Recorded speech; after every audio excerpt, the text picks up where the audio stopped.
सब कुछ की सृष्टि करता, अति परिशुद्ध और सर्वशक्तिमान हमारे पिता, सारी स्तुति, महिमा और आराधना हम आपके परिशुद्ध नाम को आज अर्पित करते हैं। परिशुद्ध पिता, हमारे मुख से निकलने वाले हर एक वचन, हमारे मन के विचार और हमारी सारी प्रवृत्तियाँ आपके दिव्य सानिध्य में स्वीकार्य हो, इसके लिए हम आज आपसे प्रार्थना करते हैं। आमीन। प्रियजनों, थिस्सलुनियों के नाम पहला पत्र अध्याय 2 वचन 13 हम पढ़ते हैं। थिस्सलुनियों के नाम पहला पत्र अध्याय 2 वचन 13। हम इसलिए निरंतर पिता गॉड को धन्यवाद देते हैं कि जब आपने हमसे पिता का संदेश सुना और ग्रहण किया तो आपने उस मनुष्य का वचन नहीं बल्कि जैसे कि वह वास्तव में है पिता गॉड का वचन समझकर स्वीकार किया, और यह वचन अब आप विश्वासियों में क्रियाशील है। प्रियजनों, तो हमें प्रभु द्वारा भेजे गए लोगों के शब्दों को कैसे स्वीकार करना या ध्यान देना चाहिए। हमें इसे प्रभु गॉड के यथार्थ वचन के रूप में इसे ग्रहण स्वीकार करना चाहिए। इसके लिए प्रभु को हमें यह समझने और विवेचना करने का वरदान देना होगा, ताकि हमें यह समझ में आए कि हम जो वचन सुन रहे हैं वो पिता गॉड के यथार्थ वचन है। सत्य क्या है, इसके प्रति हमें पूर्ण बोध होना चाहिए। प्रियजनों, सत्य क्या है? यीशु क्रिस्त ने कहा, पिता सत्य से उनका शुद्धिकरण करना, आपका वचन सत्य है।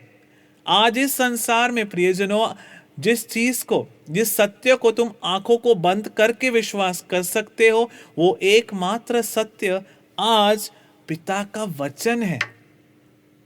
लेकिन हम देख सकते हैं कि कुछ लोग आज न्यूज़पेपरों में विश्वास करेंगे लेकिन वचन में विश्वास नहीं करेंगे। इसके लिए हमें एक ऐसा मन प्राप्त करना होगा जो सत्य को स्वीकार कर सके। यह विश्वास का वरदान है और प्रभु को ही इसे हमें देना होगा। अब प्रियजनों, क्या विश्वास की जगह कोई और चीज़ ले सकता है? उदाहरण के तौर पर, यदि आप बाइबल के विद्वान बन जाते हैं तो यह आवश्यक नहीं है कि आप में विश्वास हो। यह एक आम गलतफहमी है। यदि हम जीवन भर प्रभु के वचन पर शोध करें तो क्या इससे हमारा विश्वास सिद्ध होगा? या यदि हम बाइबल अध्ययन में पीएचडी प्राप्त करते हैं या थियोलॉजी करते हैं तो क्या इसका मतलब यह है कि हमने विश्वास प्राप्त कर लिया है? प्रियजनों, यदि आप धर्म ग्रंथों के ग्रीक यानी यूनानी और हिब्रू संदर्भ और बाइबल के विभिन्न साहित्यिक पहलुओं को जानते हैं तो क्या इसे विश्वास के रूप में गिना जाता है? क्या यह आवश्यक है कि इसी नींव के आधार पर ही तुम्हारे विश्वास को सत्यापित किया जा सकता है? क्या सब बातों का ज्ञान तुम में होना तुम्हारे विश्वास का लक्षण है? नहीं। यीशु मसीह ने स्वयं गवाही दी है कि उस समय के महान विद्वानों में विश्वास नहीं था जिन्होंने मुक्तिदाता को आमने सामने देखा। इसीलिए प्रियजनों, विश्वास प्रभु द्वारा दिए गए एक वरदान है। अब क्या आप में विश्वास है क्योंकि आप वाद विवाद में लगे रहते हैं? ऐसे कई लोग हैं जो इसमें माहिर है। आज यदि हम सुसमाचारों की जांच करेंगे और परिशुद्ध बाइबल पढ़ेंगे तो हम देख सकते हैं कि जो प्रभु के वचन का विरोध करता है वह हमेशा बहस करता है। पीएचडी की ज़रूरत नहीं है इसे समझने में।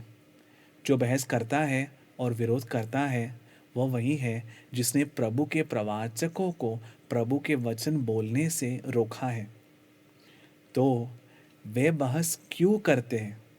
क्योंकि उन्हें लगता है कि प्रभु का वचन सही नहीं हो सकता और वे बेहतर यानी ज़्यादा जानते हैं।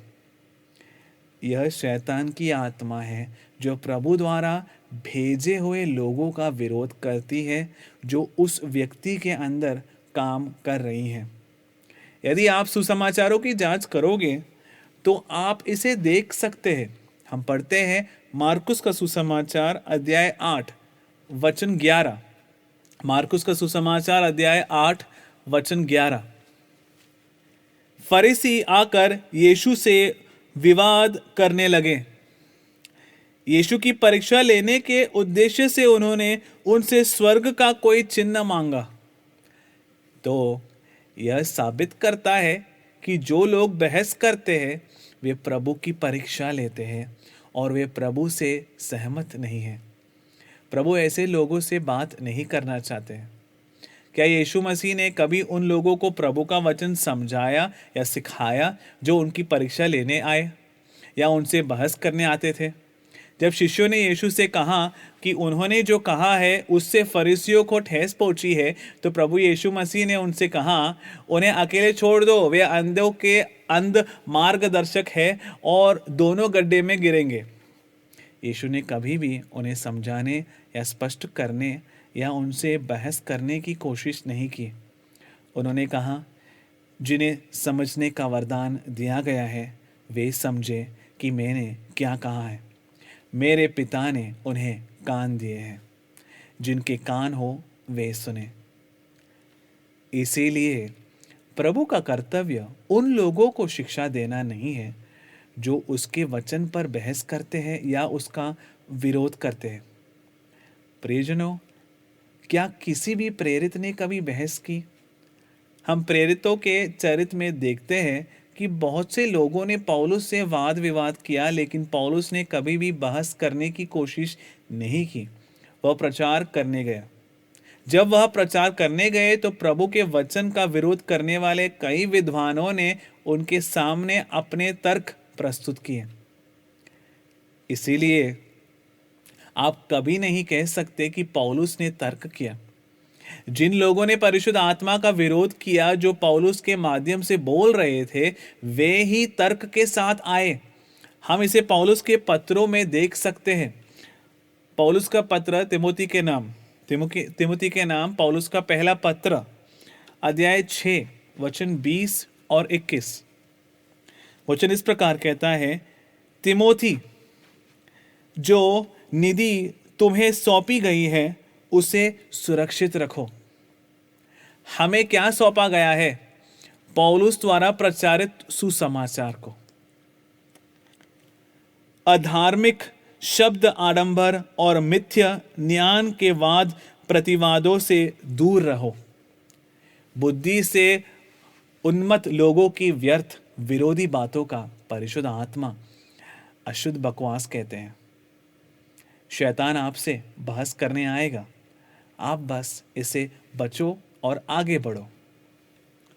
ऐसे ज्ञान के कितने ही अनुयायी विश्वास के मार्ग से भटक गए हैं। इसीलिए दोनों वह प्रवाचक जो अंत समय में शुभ समाचार लेकर आते हैं और प्रभु के बच्चे जो शुभ समाचार में विश्वास करते हैं, तर्क वितर्क में शामिल होने में रुचि नहीं रखते हैं। यह बिल्कुल भी प्रभु की योजना नहीं है। जो लोग प्रभु का विरोध करते हैं वे बहस करते रहेंगे, क्योंकि विश्वास सुनने से आता है, बहस से नहीं।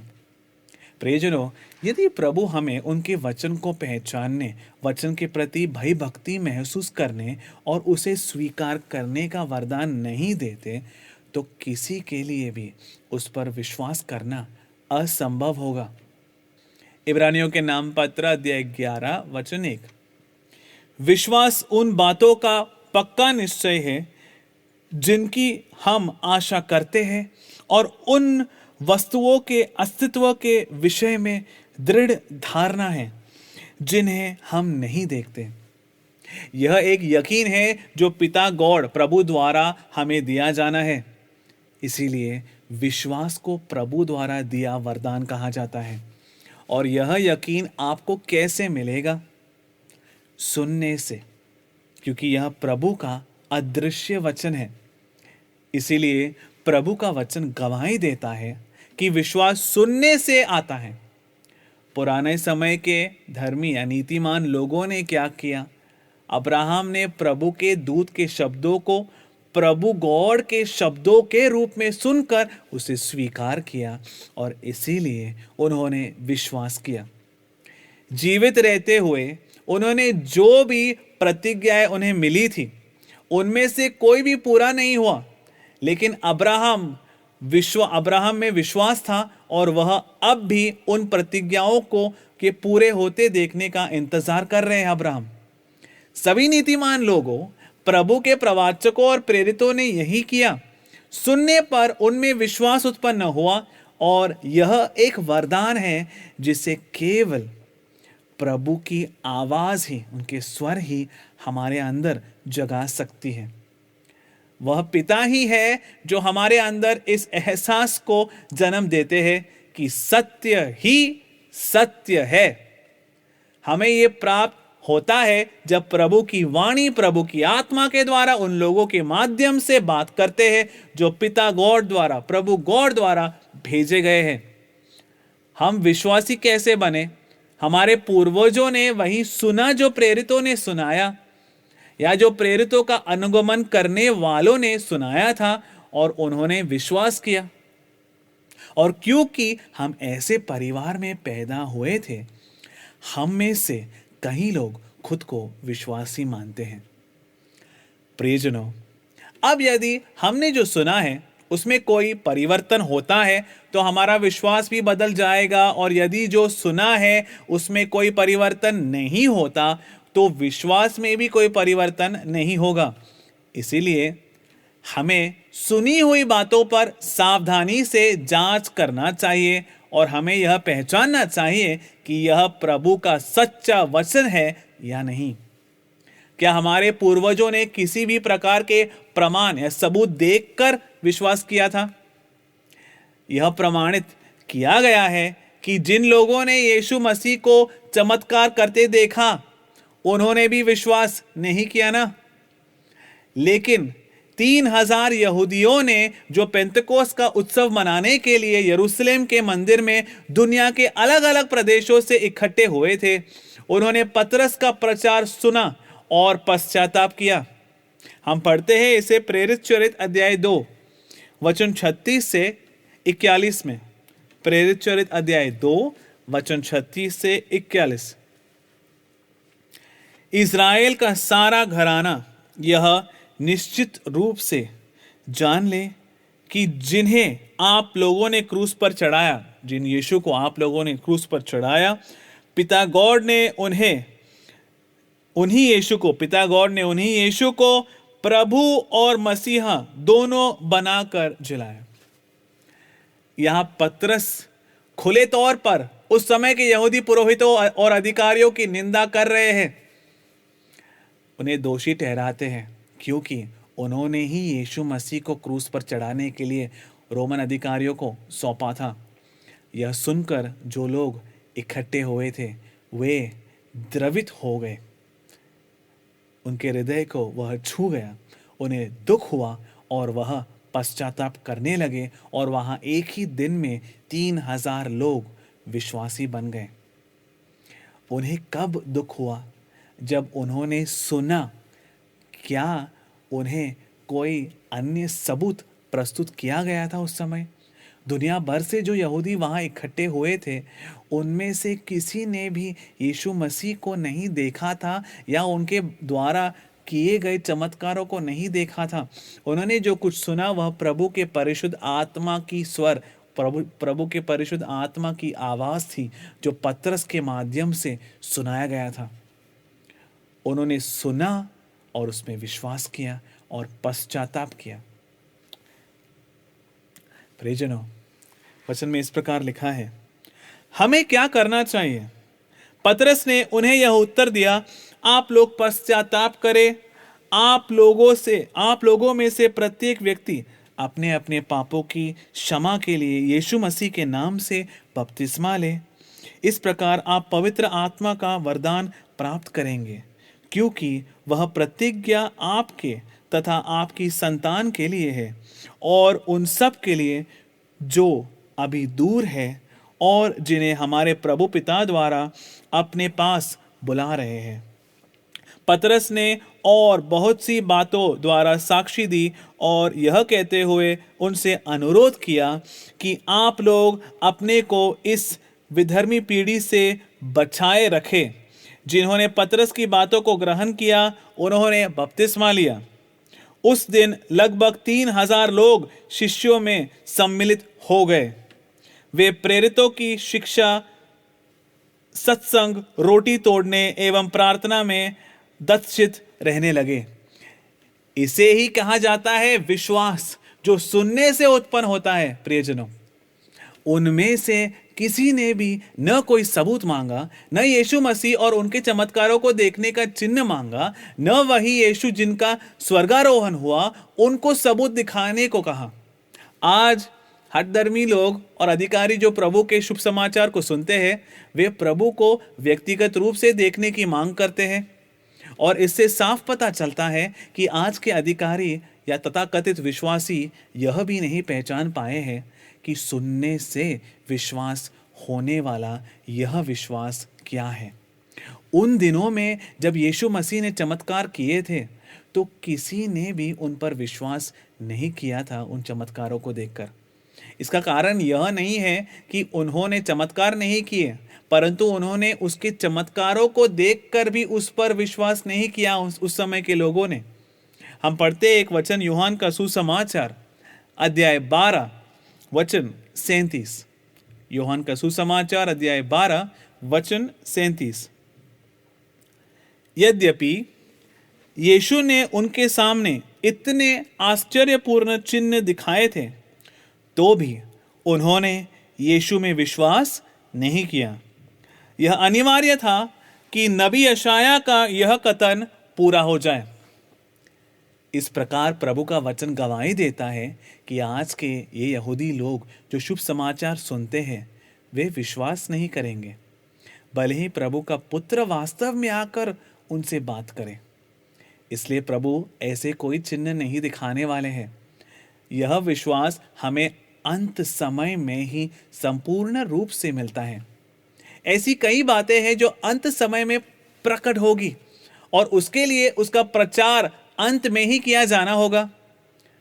तो अंत समय में एक शुभ समाचार, एक समाचार घोषित किया जाएगा जो हमें प्रभु के वचन का पूरा पैकेज, कंप्लीट पैकेज देता है और हमें उस अनंत मुक्ति के लिए तैयार करता है जो प्रभु गॉड ने हमारे लिए तैयार की है, जो अंतिम काल में प्रकट होगी। हमें वह सुनना होगा और विश्वास करना होगा। प्रियजनों, वह अनंत शुभ समाचार ही है, सत्य की पूर्णता। हम पढ़ते हैं यूहन्ना का सुसमाचार अध्याय 12 वचन 37 से वचन 40। लेकिन यहां समस्या क्या है? यद्यपि यीशु ने उनके सामने इतने आश्चर्यपूर्ण चिन्ह दिखाए थे तो भी उन्होंने यीशु में विश्वास नहीं किया।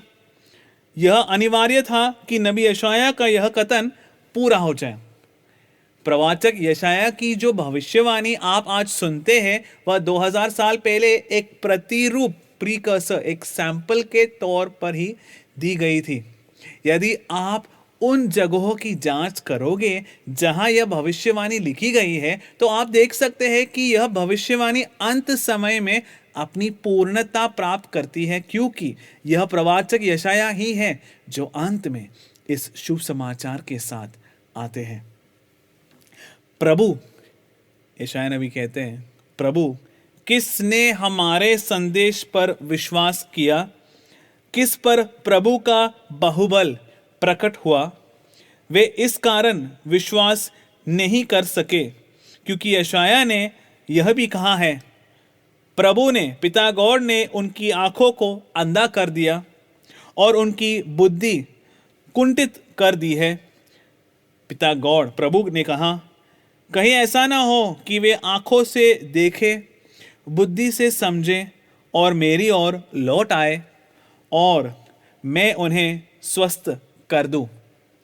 वचन 40 में वह किसकी बात कर रहे हैं? ऐसा करने वाला प्रभु गॉड है।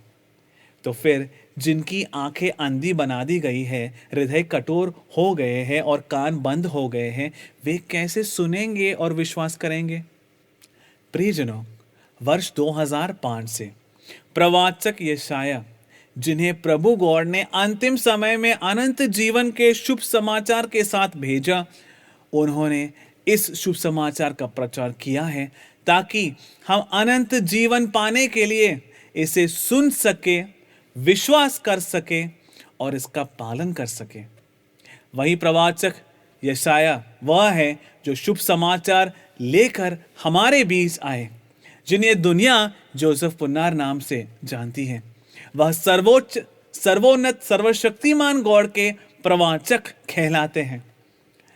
पिता गॉड की इच्छा यह है कि हम प्रभु की आवाज, प्रभु के स्वर सुने और उस पर विश्वास करें, जिसके माध्यम से यह स्वर गूंजती है। क्योंकि विश्वास सुनने से उत्पन्न होता है और सुनने के लिए इसका प्रचार करना जरूरी है। और यदि इसका प्रचार किया जाना है तो इसके पहले किसी को भेजा जाना चाहिए। वह भेजा गया है और इसका प्रचार किया गया है। अब हमें क्या करना चाहिए? हमें इसे सुनना चाहिए। और यदि हमें सुनना है तो हमें किस चीज की जरूरत है? हमें सुनने के लिए कान चाहिए। क्या आपने गौर किया है कि सुसमाचार का प्रचार करते समय प्रभु यीशु ने कई बार क्या कहा है? मार्कुस का सुसमाचार अध्याय 4 वचन 9। मार्कुस का सुसमाचार अध्याय 4 वचन 9 में प्रभु इस प्रकार कहते हैं। अंत में उन्होंने कहा, जिसके कान है, जिसके कान हो वह सुने। क्या लिखा है? जिसके कान हो वह सुन ले। उन्होंने बस इतना ही कहा। यह प्रकाशना की पुस्तक में फिर से कहा गया है। तो अंत समय में जब प्रभु का मुहरबंद वचन प्रकट किया जाता है और शुभ समाचार जो सत्य की पूर्णता है उसका प्रचार किया जाता है, तो प्रभु क्या कहते हैं? जिसके कान हो वह सुन ले। प्रकाशना का पुस्तक अध्याय 2 वचन 29। प्रकाशना का पुस्तक अध्याय 2 वचन 29। जिसके कान हो वह सुन ले कि आत्मा कलीसियाओं से क्या कहता है। इसीलिए यदि हमें सुनने से विश्वास प्राप्त करने की आवश्यकता है तो हमें इस बारे में अहम गौर करना चाहिए कि हम किसकी बातों को सुनते हैं।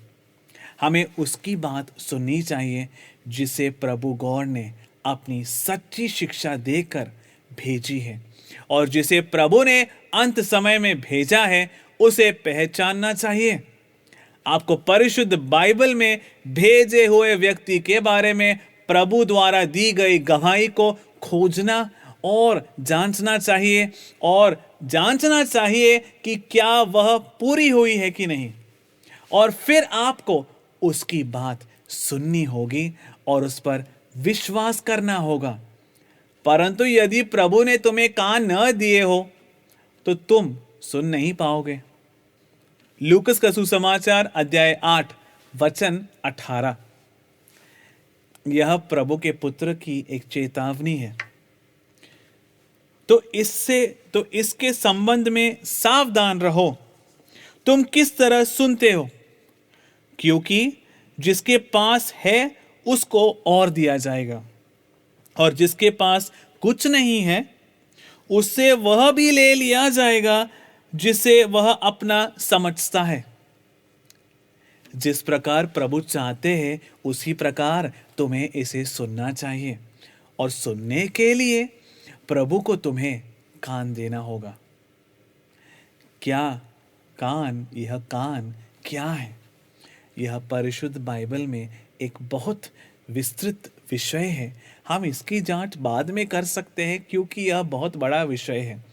इसीलिए हमें सावधान रहना चाहिए कि हम वचन कैसे सुनते हैं, क्योंकि जिनके पास है उन्हें और अधिक दिया जाएगा, प्रभु कहते हैं, और जिनके पास नहीं है उनसे वह भी छीन लिया जाएगा जो उन्हें लगता है उनके पास है।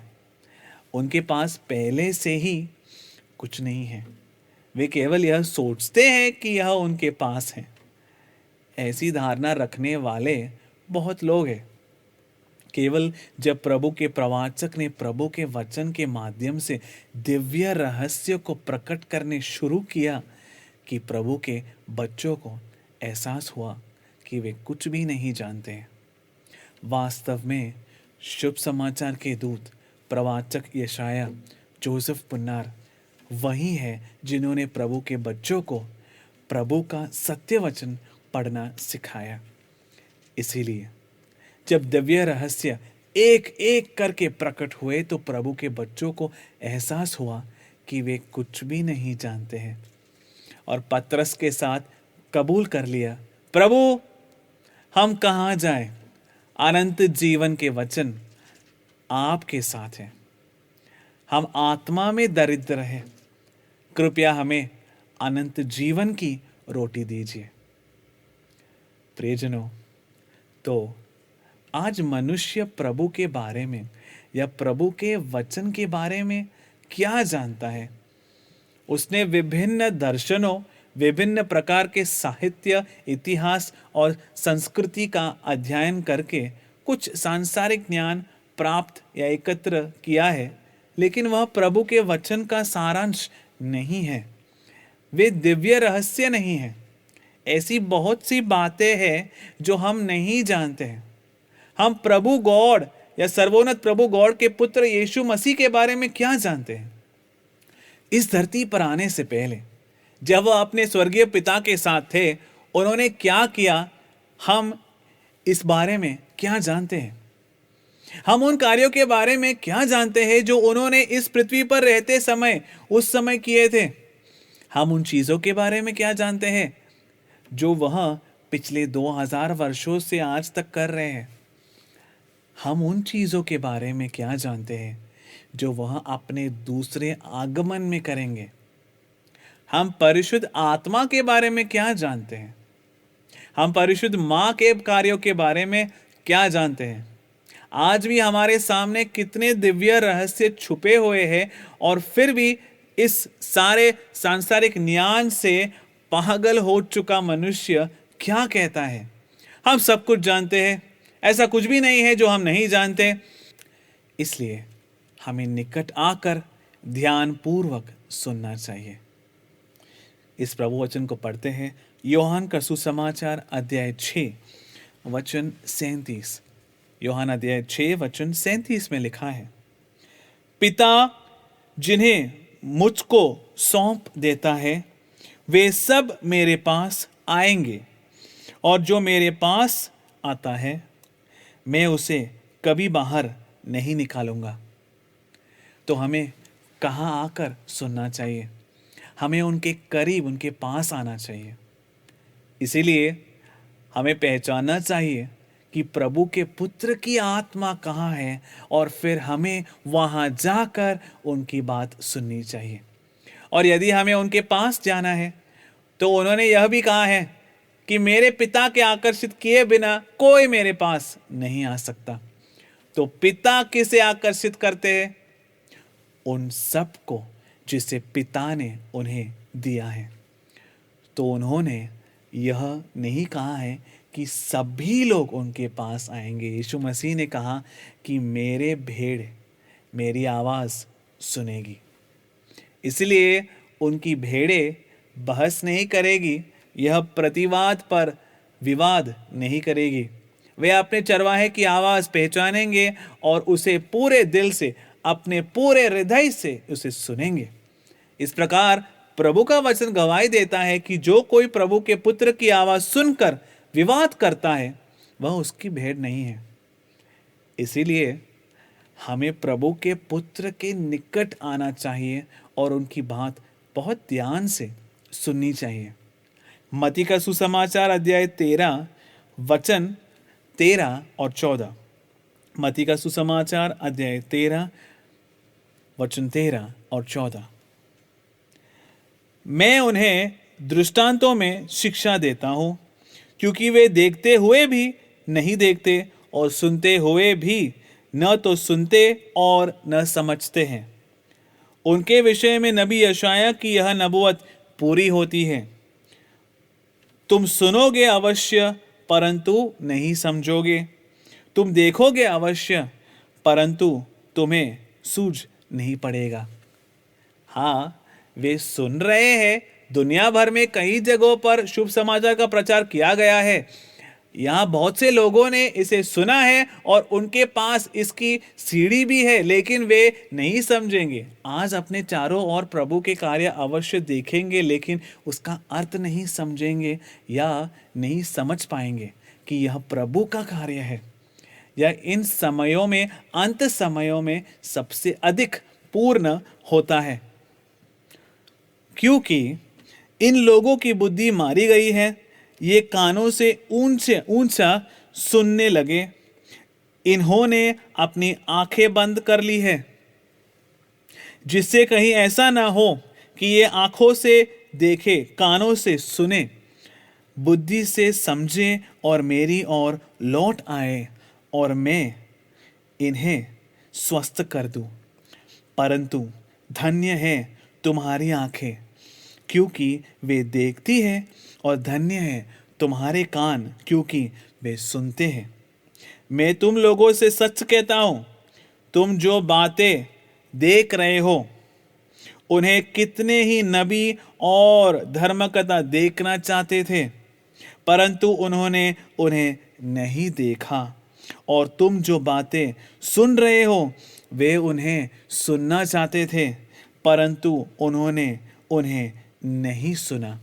प्रियजनों, यह प्रभु का वचन है जिसे बहुत से लोगों ने गलत समझा है।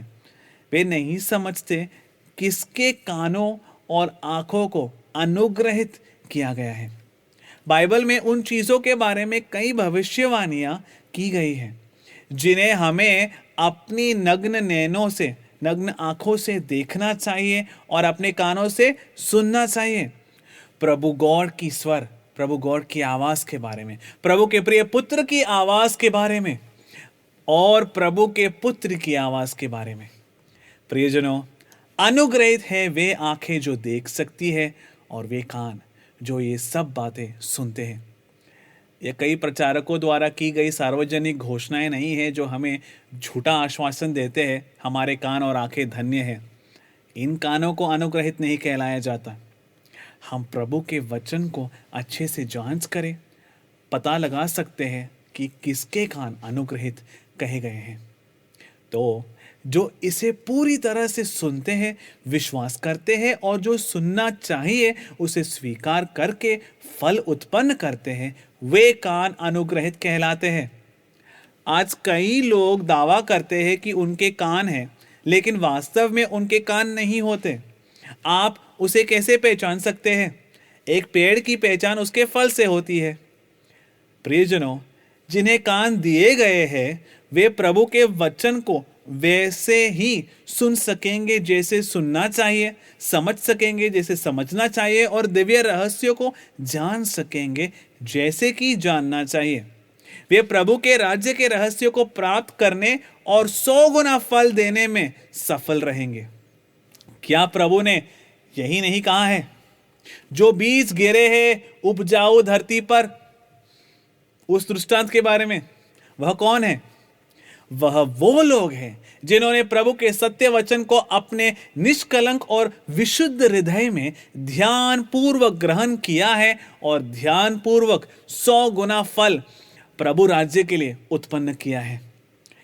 प्रभु ने यूहन्ना बपतिस्मा देने वाले के द्वारा उन वृक्षों के विषय में भविष्यवाणी की है जो उस प्रकार फल नहीं लाते, वे काट दिए जाएंगे और आग में झोंक दिए जाएंगे, और यह अंत समय में पूरा होगा। कौन सी है ये आग जिसका जिक्र किया गया है? उस आग के विषय में पतरस के दूसरा पत्र अध्याय 3 वचन 7 में लिखा गया है। हम पढ़ते हैं, प्रभु के वचन ने वर्तमान आकाश और पृथ्वी को आग के लिए रख छोड़ा है, उन्हें न्याय दिवस तक के लिए रख छोड़ा गया है। उस दिन विधर्मी मनुष्यों, उस दिन विधर्मी मनुष्यों का नाश किया जाएगा। प्रियजनों, हम पेड़ को उसके फल से जान सकते हैं। कान होने का दावा करना बेकार है, क्योंकि प्रभु उनकी फल उत्पन्न करने की क्षमता की जांच करेंगे। प्रियजनों, इस प्रकार प्रभु का सत्य वचन हमें स्पष्ट रूप से सिखाता है कि विश्वास, सुनने से विश्वास उत्पन्न होता है। हमें इस तरह क्यों सुनना चाहिए और विश्वास प्राप्त करना चाहिए? विश्वास का महत्व क्या है? आज चर्च के कई अधिकारी सिखाते हैं कि मुक्ति प्राप्त करने के लिए विश्वास की कोई आवश्यकता नहीं है। प्रियजनों, परिशुद्ध बाइबल में विश्वास के महत्व के बारे में स्पष्ट रूप से परिशुद्ध आत्मा द्वारा लिखा गया है। इसीलिए जो लोग प्रभु के वचन पर विश्वास करते हैं, उन्हें इसका यानी विश्वास के महत्व के क्या है, इसे समझना बहुत आसान होगा। इब्रानियों के नाम पत्र अध्याय 11 वचन 39। इब्रानियों के नाम पत्र अध्याय 11 वचन 39। वे सब अपने विश्वास के कारण पिता गॉड के कृपा पात्र समझे गए, फिर भी उन्हें प्रतिज्ञा का फल प्राप्त नहीं हुआ। हमसे पहले रहने वाले कई नीतिमान लोगों, विशुद्धों, संतों और प्रवाचकों को यह अंगीकार मिला कि उन्हें प्रतिज्ञा प्राप्त होगी। कैसे प्राप्त होगी? उनके विश्वास द्वारा। तो यह विश्वास के माध्यम से ही हम प्रतिज्ञा प्राप्त करेंगे। यह प्रभु के परिशुद्ध आत्मा के द्वारा रोमियो और गलातियों को लिखे गए पत्रों में विस्तार से लिखा गया है इस विश्वास के बारे में। प्रियजनों, यह कोई ऐसी चीज नहीं है जो हमें हमारे कर्मों के कारण या कर्मों के आधार पर मिलती है। यह विश्वास के माध्यम से और विश्वास के प्रति आज्ञाकारिता या अनुसरण के माध्यम से ही हमें मिलता है, और यही प्रतिज्ञा हमसे की गई है।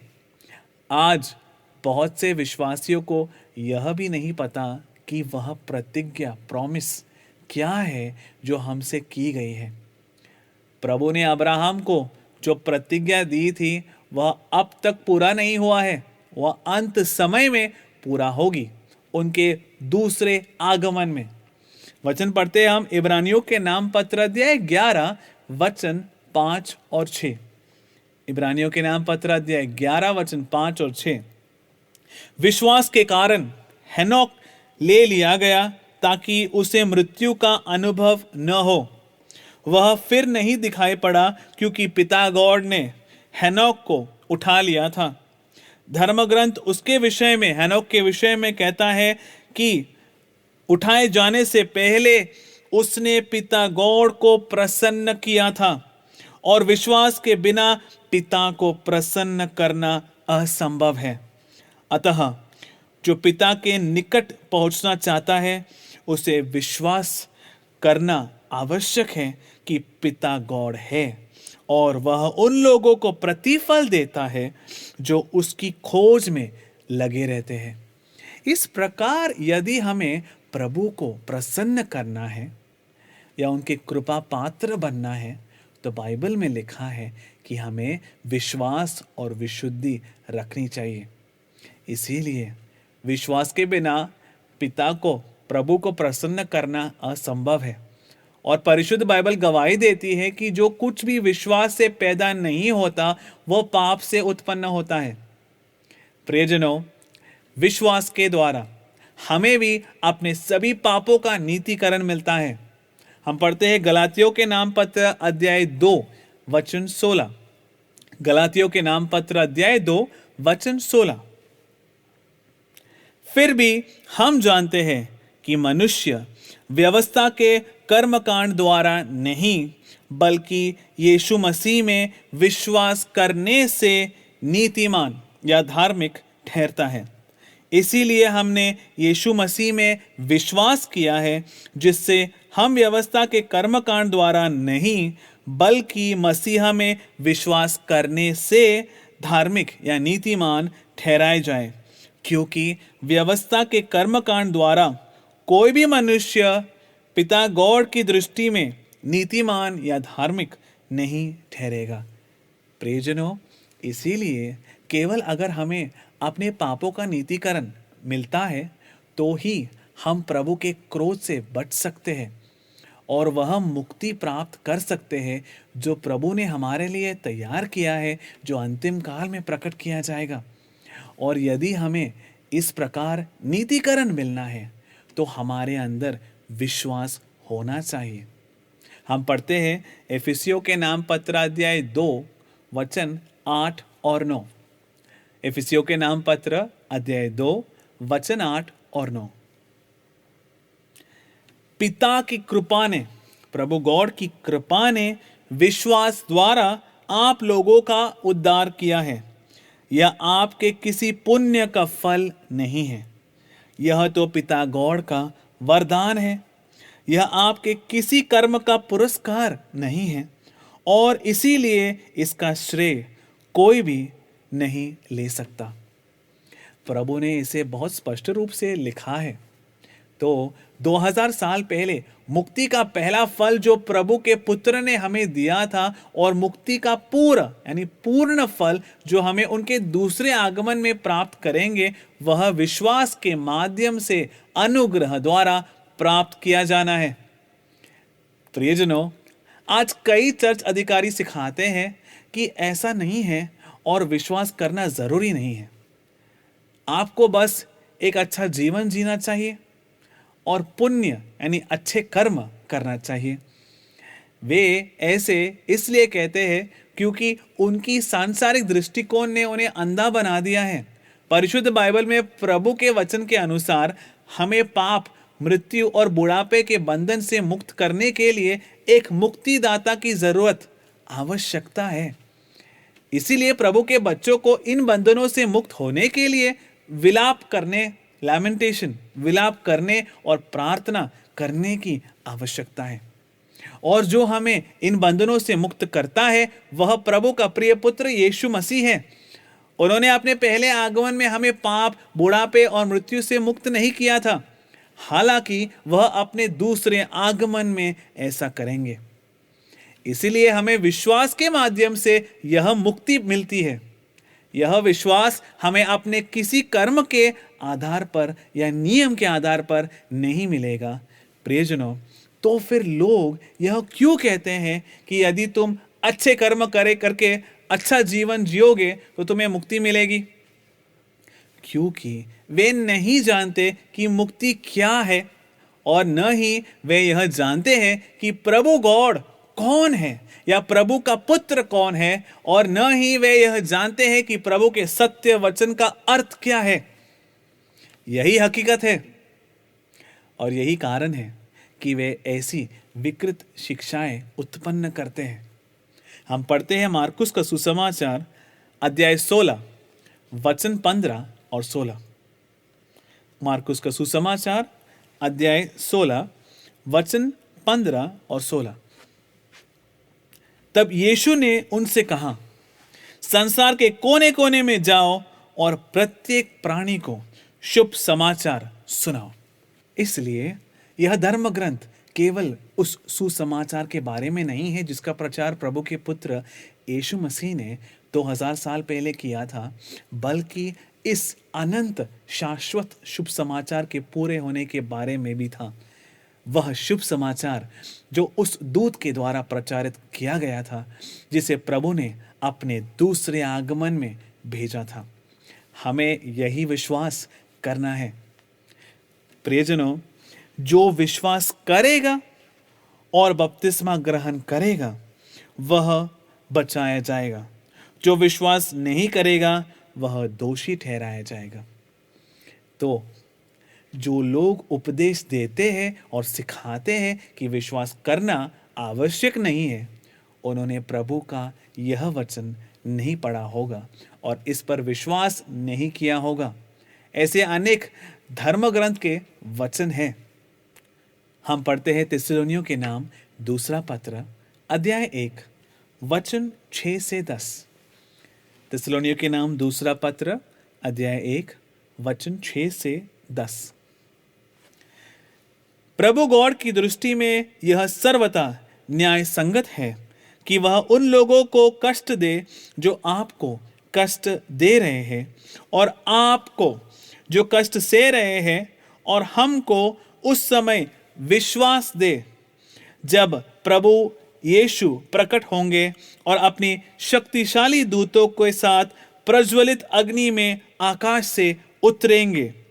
तब वह उन लोगों को दंडित करेंगे जो प्रभु गॉड को स्वीकार नहीं करते और हमारे प्रभु यीशु का शुभ समाचार सुनने से इनकार करते।